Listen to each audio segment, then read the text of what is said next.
Hello, my name is Rich Howard, owner of Architectural Builders Supply, and this video is to bring you a closer look at the Ultra hardware number 44725.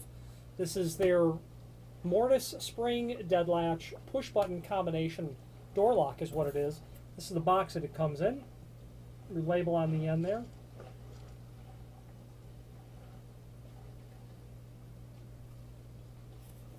Okay.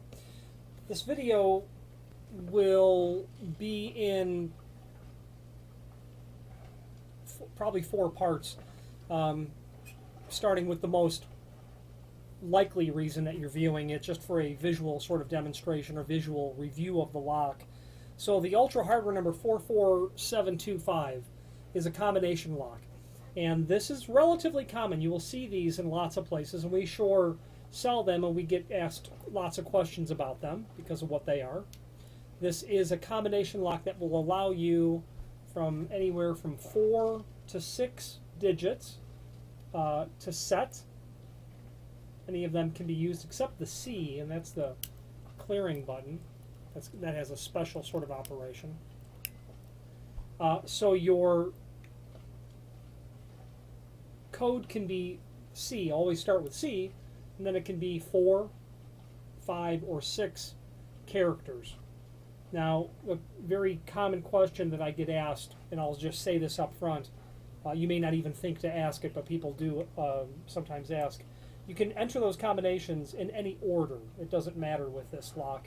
As long as the proper numbers are depressed in any sequence, the lock will work.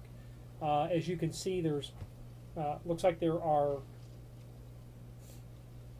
13 different possibilities, 0 through 9, X, Y, and Z. And then the C is not used. This is the US 5 finish, which is antique brass. It's a very nice, handsome finish. Okay, it's a little light for antique brass. You see a lot more brass than you do antique in it, but the bottom line is this is antique brass. And there's the knob that you turn when the code is entered. You will be able to turn the knob operating the lock. Right now it's not entered, but we'll just enter it now. I have the code in front of me, and we'll get to the code information later. I've entered the code, and it will turn, and you'll hear it click, and that's the resetting, and then it snaps back in place, and you're done. So that's the exterior side. It's heavy, too. This lock weighs 2.5 pounds. At least it does with all of its constituent parts. Here's the inside trim. That thumb turn is going to do its job of retracting the latch bolt. And like I said, this part of the video is a video representation, a tour of the item. A couple of plastic or rubber gaskets. These are plastic. These are going to go on both sides of the door. Will act as a bit of a rain guard, should that be the case. But your installation is definitely going to look like that. Then, of course, the same goes for the inside. That slotted hole has to be down at the bottom for the spindle to come through the tailpiece. We'll go over that in a moment. Then you're going to get just a bunch of miscellaneous hardware. Most importantly, you're going to get the strike plate. That is a 2 3/4 tall, what we call a T-strike. If you use your imagination, you can see why we call it that. Then you're going to get a bag of parts. They are namely going to be, let's see here now. You're going to need your 2 screws for holding the lock together, and these are breakaway style screws, and that's because this lock will handle longer or thicker doors. You are going to get 4 additional screws, and that's for holding on the latch bolt, which I've not shown you yet. I should have showed that to you already. The standard lock is 2 3/8 back set. That is the dimension from the edge of the door to the center line of where the spindle will go into. Since we have the tape measure, that's 1 inch wide, 2 1/4 tall. That's typical. That's going to fit into all of your standard preparations. But it is 2 3/8, so keep that in mind. Surely you are doing a new installation when you install this, meaning that it takes very particular holes. So you would not be able to remove a lock that has a 2 1/8 inch hole in it and put this lock in. It won't cover all the holes. It can certainly be done, but you're going to need to reach out to us, and we'll discuss ways to go about doing that. So you get your deadlocking latch bolt. proper installation, the dead latching tab is held in, and then that can't be depressed. Okay. You are going to get 2 tail pieces, and those are just simply directly related to the door thickness. The short one is for up to 1 3/8 doors. The longer one is going to work from 1 7/16 up to 2 1/8 inch thick doors. So you're going to use the longer one for your 1 3/4 doors. That's just the bottom line. You are going to get a couple of spare wafers, these are called. You'll notice that one is blue and one is red. That is important. We're going to get into that later. You will get a set of tweezers, and that's for code change, is what you're going to get. Lastly, you will get this threaded brass pin, which we'll go over that in a moment, but it's part of the installation. And at that moment, that's everything that is included with this lock. Now, if you're familiar with the lock and you really just wanted to have a closer look, well, here it is. There is a link below this video to the manufacturer's page where you can view all things Ultra Hardware related. Very nice quality residential / commercial lock this is, and its sister products. You'll be able to go to that product catalog, pull it up. You can search the product catalog by this part number, and that will allow you to get to the page where you'll be able to view and search the other possible locks, and I'm going to do that now. In every browser that I'm familiar with, the find function is Control F, or maybe Command F, or Windows key F, or Apple key, whatever it is in Mac. Control F. Type in, when the search box comes up, 44725, and that will get you to the page that shows all of them, regardless of what catalog this is. And you'll see from that page where there's other combination locks, but the 44725 is there with its sister products, its polished brass and its satin chrome model, showing you the inside thumb turn. You can also get into the deadbolt version of this as well. The deadbolt version would be a 44705. You can see that they have that mortised spring latch and interior lever handle. That's an interesting concept on this. Then, of course, there is the surface-mounted style deadbolt, and I'm yet to have sold one of those. There are replacement latch bolts on that page as well. You can see those part numbers. That's important. It's nice because should you have some sort of problem, you can buy the latch bolt only, if there's damage to it. Based on what I am seeing here, there is no way to order the lock with a different latch bolt. So from what I can tell by looking at the catalog, that if you wanted to do the 44725 with a 2 3/4 latch bolt, you're going to buy the lock, and then you're going to buy the separate latch bolt alone,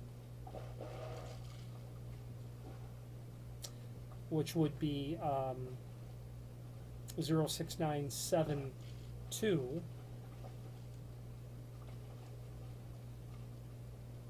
And what I'm imagining, at least at this time, there are 2 that are listed there with no differentiation between them. One would be brass and one would be chrome, which is actually not accurate. I don't know the difference. There's obviously a typo in the catalog, is how that is. Possibly just the way that they're packaged would be the difference. It's hard to say. If push comes to shove, feel free to reach out to us. These trim cover plates are also available as well. So that concludes the visual tour of this. Next up, we are going to discuss the template. So let's talk now about the templating of this lock, how you're going to prep the door for it. There is, by the way, there's a link below this video to the template. There's a link below this video to the installation instructions and also to the code change. So we're going to start with template. It seems to be appropriate to go in that sort of fashion. The template link below this video is 2 pages. They're identical except that one is 2 3/8, which is going to be typical. Then the other side is 2 3/4. Reviewing this, I've noticed immediately a typo. Not uncommon that you're going to see typographical errors on material that is imported, which doesn't really have much to do with it. It's just that I have noticed that some imported items, this material probably was translated from a different original language and not always translated correctly. Reality check is what you must do on installation instructions like this, especially when it's obvious that they are with an imported piece of hardware. Don't rely on it, is what I'm saying. Double check it. So the bottom line is this: 2 3/8 is the backset that we're working on, and the way that this operates is you've got a vertical dotted line here and a vertical dotted line here, and you're simply going to fold those over and use it as a paper template to arrive at where you mark the holes. And that's fine and dandy. I like doing that myself, and it's very helpful to go about doing that. I prefer to, in this sort of instance, I prefer to trim as much excess off the template as I can, just so I'm dealing with a different piece of paper, clean it up a little bit, get it onto the door, get it taped with masking tape onto the door, reality check, double check everything, meaning you want to fold this over correctly. You don't want it wrong or on an angle because it'll throw your dimension off. Then what I do is I will take, I'll read the installation instructions, but what I can see from this is that you're going to need to drill 3 holes. One is up here, one is down here, then the third is from the side of the door. And as I look at the hardware and inspect it, it's not very obvious why there are those 2 holes for this. You see this and this, but that bottom hole is larger because what it's allowing you to do is to sneak the bottom post through and the spindle. So the reality check comes in saying, okay, well, I know I've got to have this spindle here, so that makes sense. Now, you could certainly get by with just, no, that's not true. No, you could get by with smaller holes, but that quite honestly complicates it because you actually will need a hole for that pin, which we'll go over when we get to the installation aspect. So a hole up here, a hole down here, and then a hole in the edge for your latch bolt. That typo that I see is up here. They're calling out 7/8 of an inch. The installation instructions say that it's supposed to be 5/16 for this style lock, and you can review that as well, or 3/8 if it's a deadbolt style lock. So, you know, that 7/8 probably started out as 3/8. You're going to want to, well, if it's a wood door, you can drill that smaller hole and increase it as you need. But you're going to want to be careful because in installations like this, you don't have a lot of room. You couldn't turn that into a 1/2 inch hole and just leave it at that. You drill that hole too big and then your trim's not going to cover your hole because it's so close as it is down here. Okay. So what I'll do is I'll get my template applied, I'll do my reality check, I will take my center punch and I will mark my holes right through the paper template, everywhere that it has to be. I don't want to remove the template and have to put it back on naturally. Now that third hole is on the edge of the door. And you can see the graduations there. They're on both sides, depending on how you fold it over. And that's going to give you the center line based on your door thickness. So they don't really show you anything of significant value on that because they're not showing 1 3/8 or 1 3/4 very easily. Is that true? Yeah, they don't. They show 1.5 inches and they show 2 inch.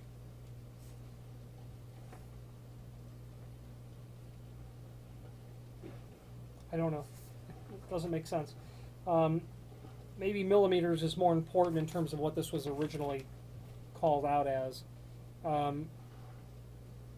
So if you have an 1 3/8 door, the bottom line is that latch bolt needs to be in the center of the edge of the door.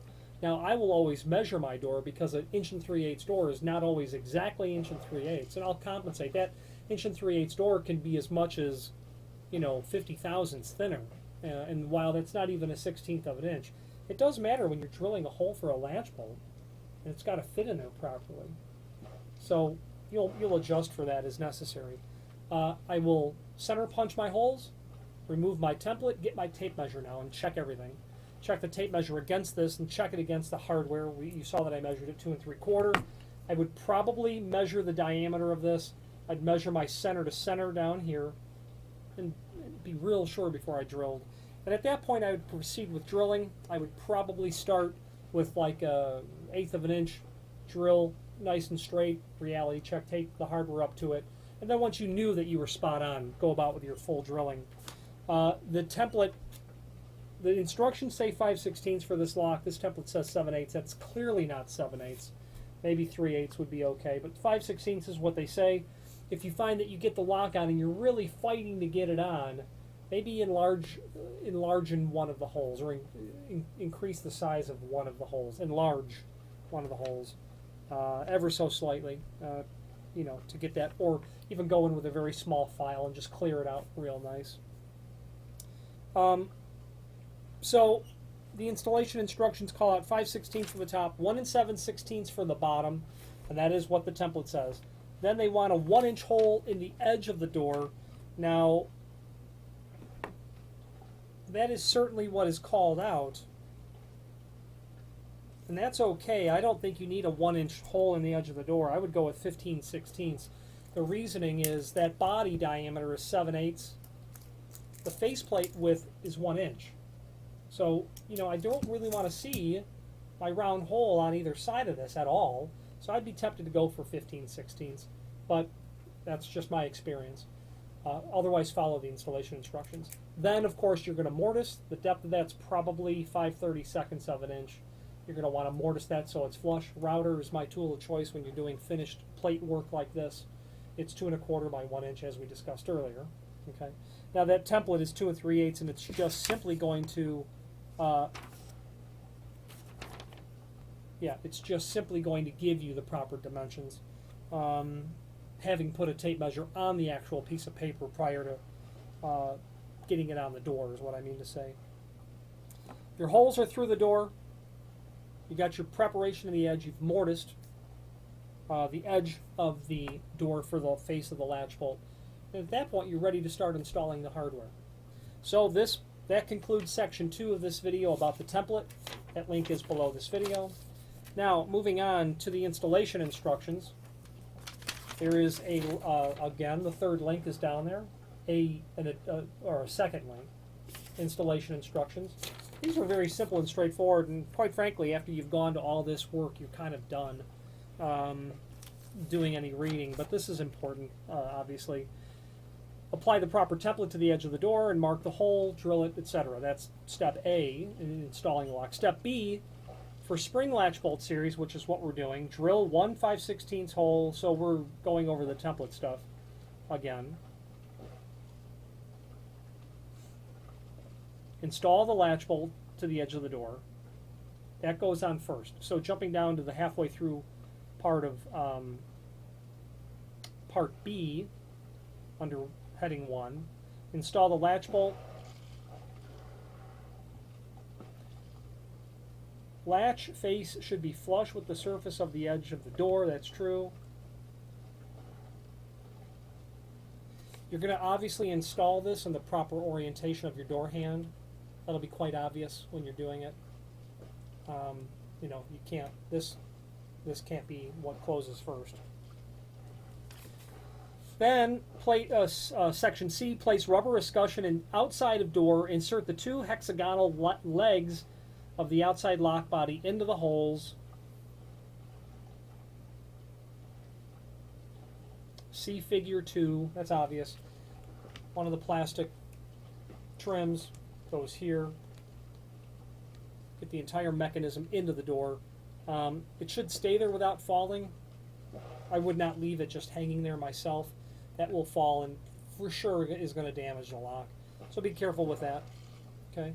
Then select proper length of spindle in section D and insert this into the slot lock body from outside of the door. For both series, spindle must be inserted to the slot of the outside lock body through the slot of the latch bolt. Okay, that's a lot. Now, at the bottom of those installation instructions, they give the orientation of what the tailpiece is supposed to look like in the orientation of the latch bolt and the hand of the door. I found this to be a bit deceiving. That latch bolt is drawn as if you're looking at it from this perspective, but it's really being shown as if you're, in reality, being shown as if you're looking at it from this perspective. The bottom line is this. There are two ways to insert the, what they call it, spindle or tailpiece? Spindle. There's two ways to install it, okay? Quite simply, those two ways are going to involve you either putting it in this way or this way. One way the lock's going to work, and the other way it ain't. And if you find that it doesn't work, and you can test it right at this point, you will test it. You're going to insert that into your hole. You're going to get it through the through the latch bolt, and you're simply going to test your operation. Okay. So at this point, I've got it oriented. I'm going to enter my code. And I'm going to turn my thumb turn clockwise. And it worked. Because I installed it kind of the way that the installation instructions shown. Even though I'm familiar with the lock, I knew which way to do it. If it doesn't work for you, pull this out, turn it the other way, and put it back in. Test your operation. That's it. It's very easy. Obviously, there are two of them. I use the longer one because I'm assuming it's 1 3/4, the door thickness. At that point, you're in good shape. You've got the right spindle in. You've even tested it. Then you're going to bring your other plastic piece and your interior escutcheon. This thumb turn only is it's governed in this sort of operation. This will go on only in one of two ways. If you can't fit it on, turn it the other way. Then it'll fit on. You'll have your screws. You're going to have to break those down.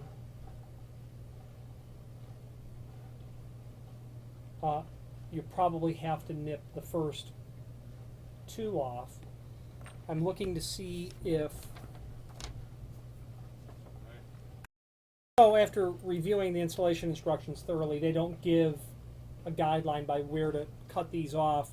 The truth of the matter is, if it's an 1 3/4 door, you're going to need to lose, the first tip here for sure. By all means, put one screw in and see how far down you get. You might be able to get all the way down. Actually, you can just do it before you're even threading it in. Rather than watching me do that, it looks like for sure you're going to have to trim that down. They're called breakaway screws, but don't try to bend them off. I would personally, use, I would trim those with a hacksaw is what I would do. Very carefully to not damage the threads. That's crucial.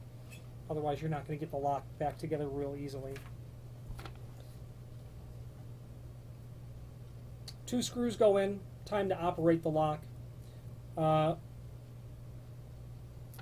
If you have not already done it, this needs to be chiseled.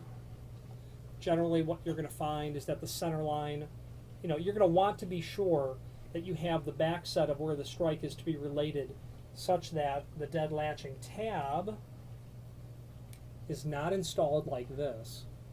It needs to be installed so that it's held back like this. That way it can't be pushed in. If you have it all the way in like this, it'll just go in. So keep that in mind. Okay. I don't believe I showed this to you. I know that it's 2 3/4. 2 3/4. Lip length is rather short. It's probably 1 3/16. Edge of the door, 1 1/8.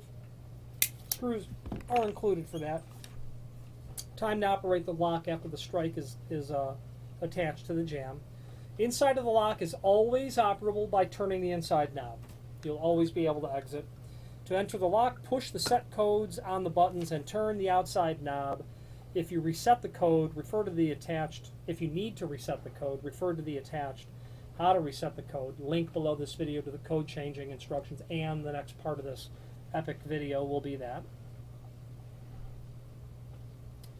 To lock, simply close the door. Spring latch. It's not a spring latch.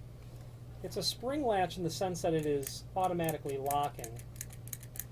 A spring latch means you don't have this dead latch on it. This is called a dead latch, is the proper term for this. You push the door closed and it's locked. Insert the code, turn the outside knob, and you're in.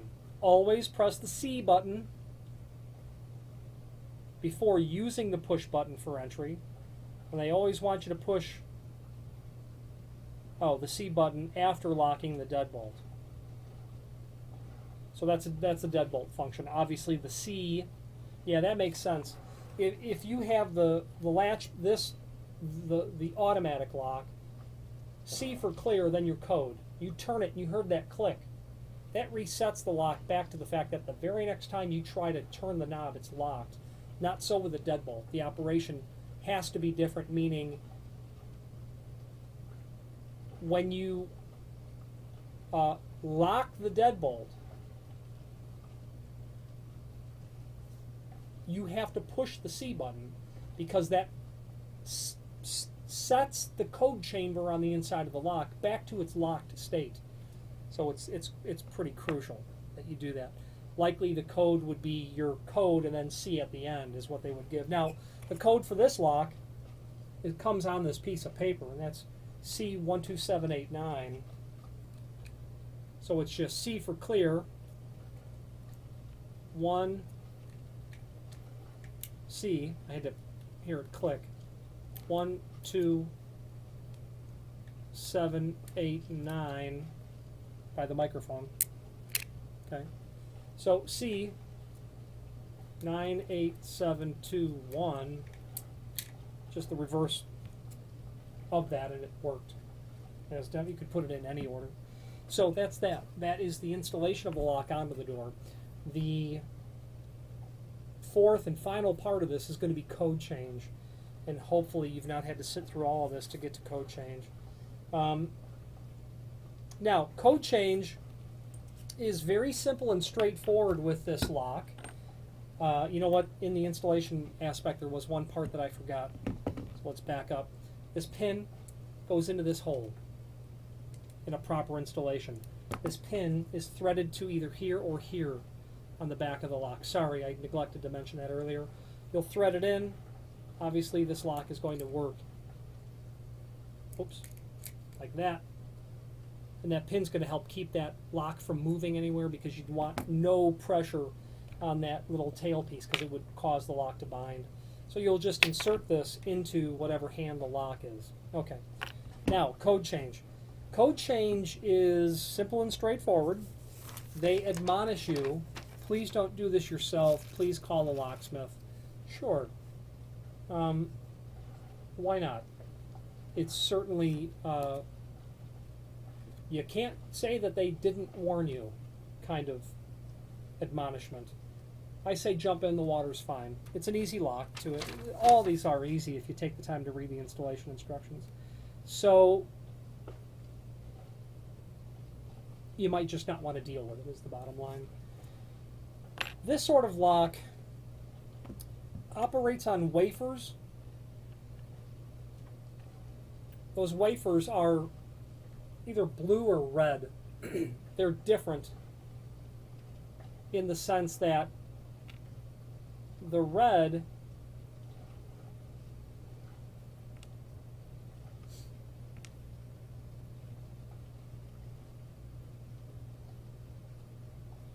holding them up together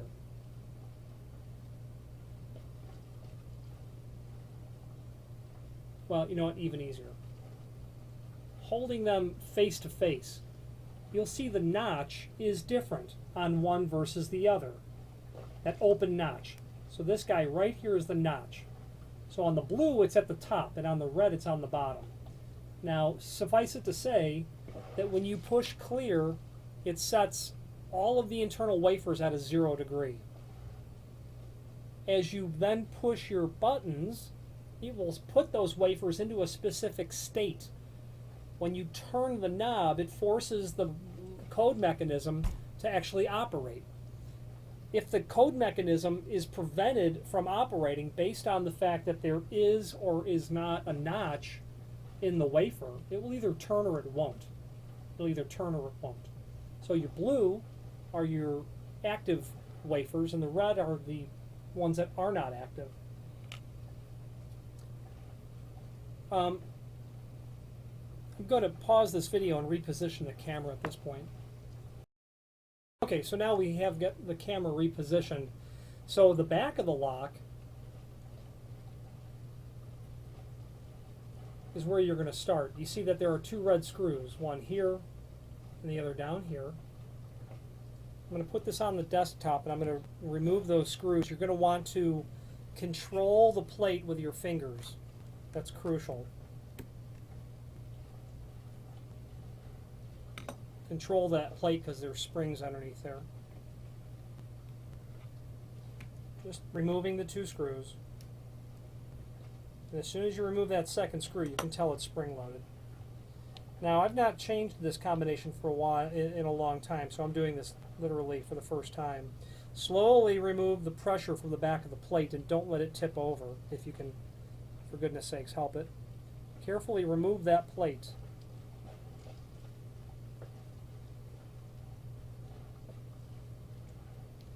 Those springs are captive on the inside of the plate. However, they're really not meant to be touched at all. They're in there. They're not going to fall out, not unless you intend to damage it, so just be aware of it. Leave that plate alone. Carefully, gingerly put it on the side. I'm putting it away from me so that I can't even unintentionally bother it. Now, we had discussed earlier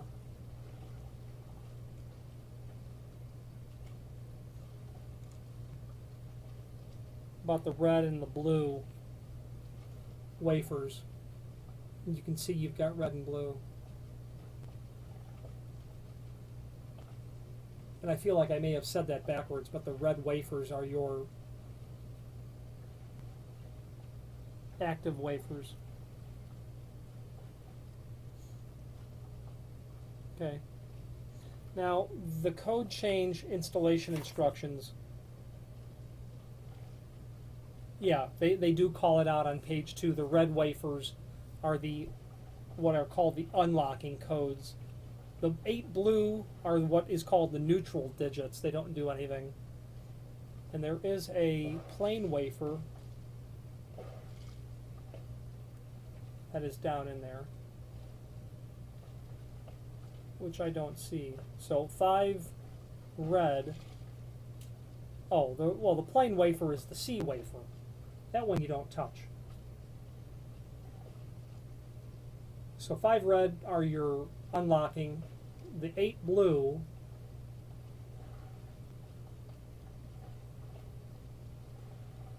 yeah, there are 8.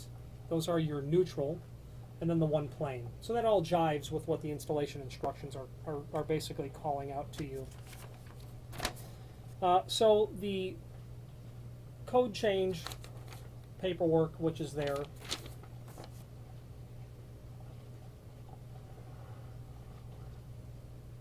what you need to do in order to remove the wafers, and that's where those tweezers come in, is the C button must be depressed because it will release the spring tension on the wafers. And when you have that done, when you have the C pushed, and I'm going to bring my finger underneath and just depress the C, and it's nice because it's marked on the back as well. You can see that this is C here, and you can see that right behind it is also C. So you can depress that,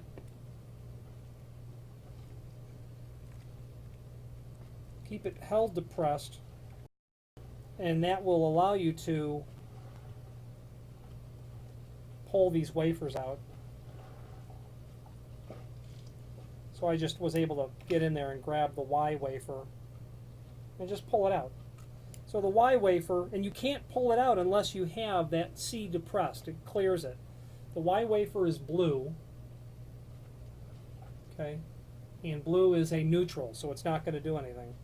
Now, something crucial that is on the second page of the installation instructions. I referred to earlier the notch. This is a blue wafer.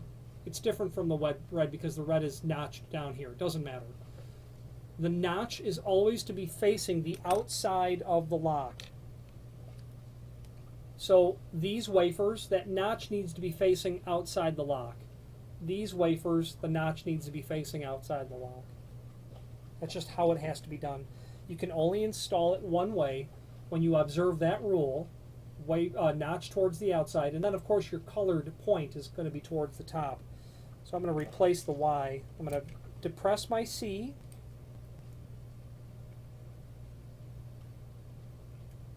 There's actually a depressing it too firmly, you have to back off of it just a little bit. And now my Y is back captive inside of there. So what we're going to do here now, you can see from this that the code C12789, and you can see that your C is neutral. 1, 2, 7, 8, 9, those are all the red. That makes sense because those are your whatchamacallits, your unlocking pins. Now to change the code, let's do it. So to change the code is going to be, what I will do is change the code to C1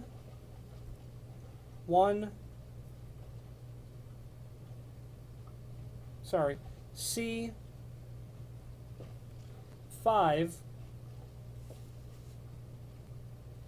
4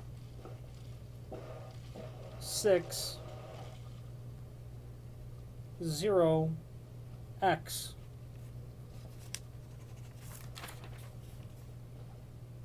That'll be the new code.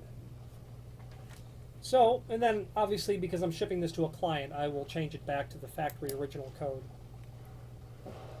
So we're going to depress the C, and I'm going to pull out, and what I did was I chose a new code that did not have any red wafers in it already. So I'm going to pull out my 5, the 4, and these are all blue wafers, by the way. The 6 I'm going to pull out because I wanted to completely change it. The 0 and the X.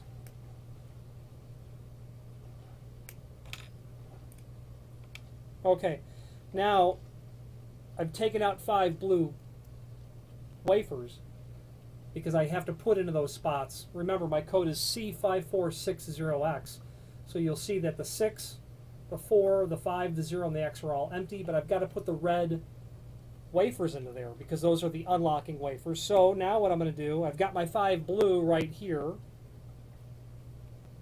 I'm going to pull out my 5 red, which are my unlocking. You know what? I'm not going to pull them out. I'll just reposition them. So the red that's in the 1 from the old code, I'm going to put it into the 6. I'm just going to reposition them. So the 1. Now, notice, I took that out where the notch is on the outside of the lock. I need to spin it around, and I'm going to spin it around. Because like I had said earlier, the notch must be on the outside. So now it looks like this. The notch has to be on the outside. You know, I'll just do it on the desktop here. You can kind of see what we're doing. So, oops, put it in upside down. No problem. Actually, the tweezers become somewhat unnecessary. So red, I'm just repositioning it. Then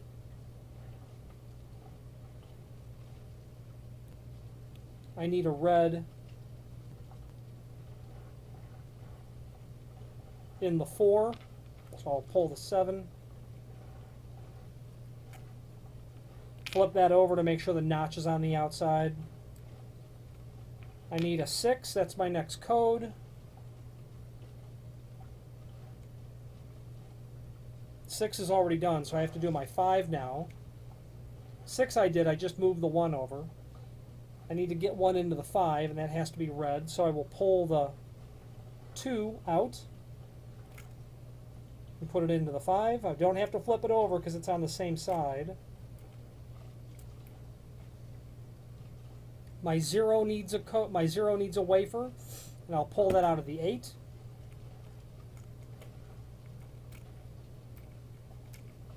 And then my X needs a wafer, and I'll pull that out of the 9, which was the last one I could have done. This one I have to flip over, obviously. So now I've got my codes reset.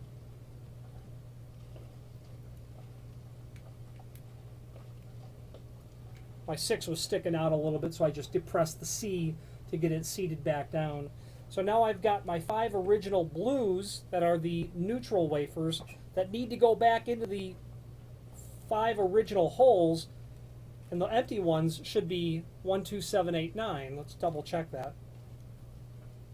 1, 2, 7, 8, 9 are indeed empty, and they need to have the blue wafers in them with the notch out. So I'm just going to stack those in there the way that they're supposed to go,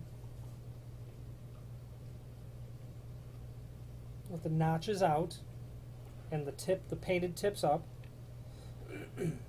Then I'll depress my C and get all those seated down, and they fall down real easy at that point. Okay. So my code, I should have reds at the 5460X. 5 is red, 4 is red, 0 is red, 6 is red, and X is red. At this point, we are going to very gingerly replace the rear spring plate. I had that pointed your way before. Might be easier to see this way, I suppose. Very carefully, I'm going to get that put down. You've got lots of springs that need to find homes. And when you get it carefully put on, it'll seat itself. You don't have to worry about it. To press it down, I'm going to run a screw in.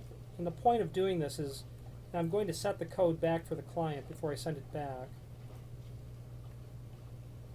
The point of this is we're going to be absolutely sure that the code change procedure not only is correct on the installation instructions, not only the logic is correct that I've tried to explain, but that it actually works.